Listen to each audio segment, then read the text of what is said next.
தேவனுக்கே மகிமை உண்டாவதாக. இந்த புதிய நாளிலும் கர்த்தர் உங்களுக்கு அருளும் ஆறுதலின் மன்னா. என் உள்ளங்கையில் உன்னை வரைந்திருக்கிறேன், உன் எதிர்காலம் என் கரத்தில் அல்லவோ இருக்கிறது, நான் உன்னை எப்படி மறப்பேன்? ஏசாயா 49:16. இதோ என் உள்ளங்கைகளில் உன்னை வரைந்திருக்கிறேன், உன் மதில்கள் எப்போதும் என் முன் இருக்கிறது. கிறிஸ்துவுக்கு பிரியமானவர்களே, கர்த்தர் என்னை மறந்து விட்டாரோ, என் ஜெபம் அவருக்கு கேட்கவில்லையோ என்று தனிமையில் அழுது கொண்டிருக்கிறீர்களா? தாயானவள் தன் பாலகனை மறந்தாலும் நான் உன்னை மறப்பதில்லை என்று கர்த்தர் சொல்லுகிறார்.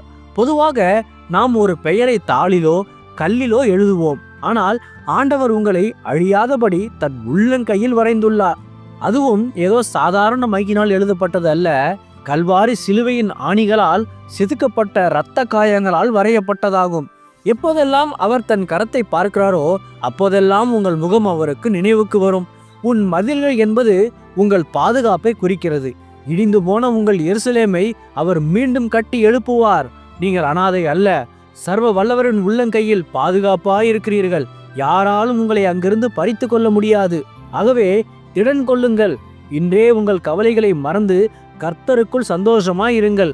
உங்கள் எதிர்காலம் கர்த்தர் கரத்தில். ஆமேன். ஜெபிப்போம். என் அன்புள்ள பரிசுத்த பரலோக பிதாவே, இந்த புதிய நாளுக்காக உமக்கு ஸ்தோத்திரம்.